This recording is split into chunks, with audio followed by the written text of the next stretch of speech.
Добрый день, меня зовут Исаченко Кристина. Я являюсь студенткой второго курса Института филологического образования и межкультурных коммуникаций Башкирского государственного педагогического университета имени Мифтахиддина Акмуллы. Я участвую в конкурсе стихотворений Акмуллы и представляю вашему вниманию стихотворение «Мужчина тот, кто» на русском языке.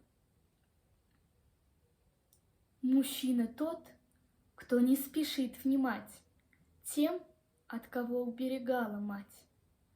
От дураков ума не наберешься, как решетом и рыбу не поймать.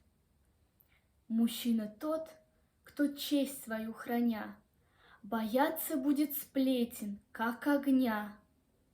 Ран от злословия не залечит лекарь. Боль от него сильней день ото дня. Мужчина тот, кто цену знает слову и своему родному, и чужому. Тогда и друга верного найдет, а вместе с ним единомыслие основу. Спасибо за внимание. До свидания.